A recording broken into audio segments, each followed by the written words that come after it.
customer on time, every time. That is not customer care, ladies and gentlemen. That's our job. This is what our customers expect these days. So that is not customer care. Then let's look and see how the management relate to the staff. Most customer care programs that are ever talked about work from the company towards the customer. From the company to the customer. But who actually delivers customer care? And ladies and gentlemen, that of course is the staff that deliver customer care. So are our staff motivated, enthusiastic? Are they enjoying their working environment? Do they feel cared for? Has the managers been trained how to manage and motivate and inspire the staff?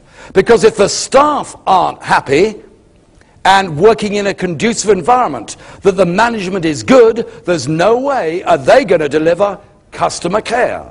So the diagram here is it starts with a company in its relationship and care for its staff, and the management styles, the motivational styles, the recognition styles, the support styles, the working environment styles. I was with one particular client a little while ago who had monumental problems. They were calling us in because so much of our work is working with clients to develop their whole program. And we go from the small to the large corporations. This particular organization had had a very bad recession. They'd had to lose something like 250 of their staff out of a total workforce of just on 500 during the recession.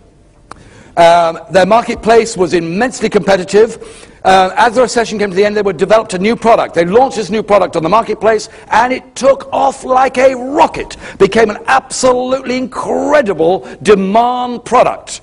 And the marketplace just was buying, customers were buying them. So they had to take on a lot more staff. We were called in because they were now experiencing something in excess of 40% warranty claims. They were experiencing 9% absenteeism. Now, instead of making incredible profits, they were still losing money, and they shouldn't have been losing money.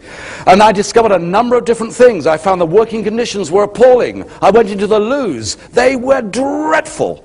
The working environment was bad. There was a them and us culture. Too many of the people were on only time work as against being given full employment, because the management, because of recession, because of having to make redundancy, were war wounded. The managers, any manager who has to make anybody ever redundant, it is the most dreadful thing a manager has to do, apart from the person that's been made redundant. The managers were battle scarred and were war wounded and were terrified to take on new permanent staff just in case. Just in case. So they had a far too high proportion of only hourly paid workers. Hourly paid workers couldn't get a staff.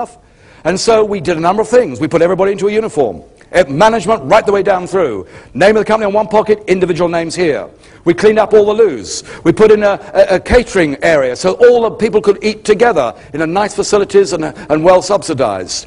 Absenteeism dropped right the way back down to the acceptable level of about 2% that it was, and we almost reduced the warranty claim over a period of time, and we took on so many of those hourly paid into full-time employment. And the company is rocketing today, absolutely rocketing as it's going on into the future.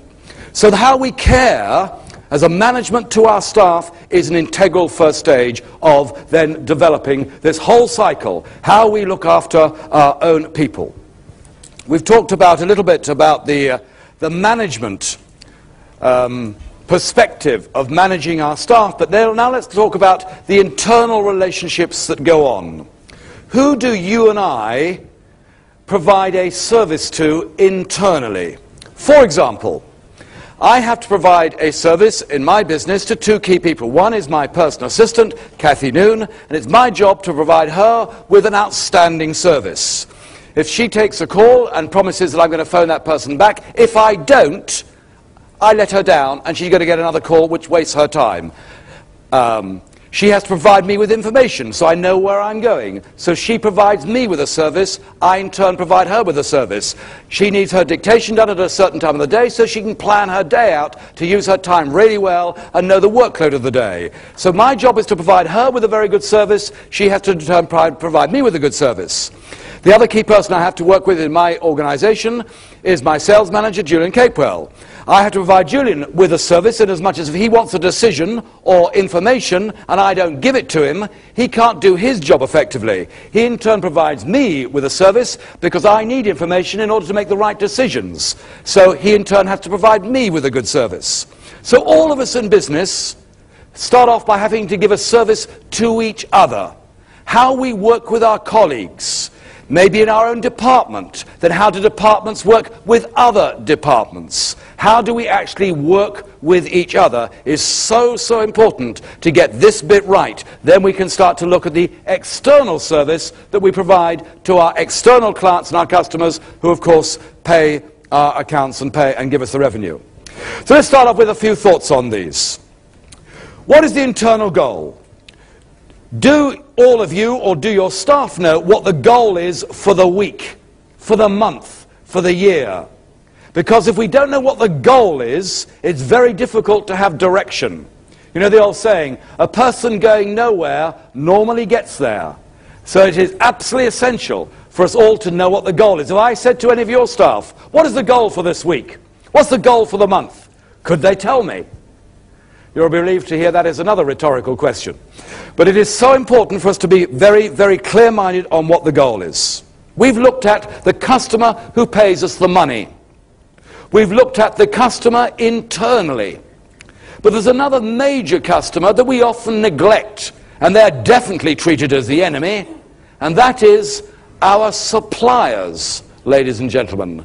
Our suppliers. Now, it is extraordinary when we start to look at our suppliers and develop the relationship with our suppliers, how this in turn can help us to perform more effectively. Because if our suppliers don't deliver you the right products on time, it makes it impossible for you to manufacture or produce and deliver on time. And we are finding, again, with working with so many of our clients, that the relationship between the organization and their suppliers, not only is it sometimes actually rotten, is very bad and uncaring. One must set out with one's suppliers to give them the rules, the goalposts. This is how we expect you to perform. So many buyers are untrained these days, and they think to buy, the one thing you ought to do, buy at the cheapest possible rate. Carve them down to the bone. Carve them down. The fact they don't deliver the right goods, well, never mind about that. We've carved them. So they can't make a profit. Let's drive them out of business. Hey, that's not good buying. It's much bigger than that. And so again, it's important that our buyers are trained. And again, that the supplier knows the rules.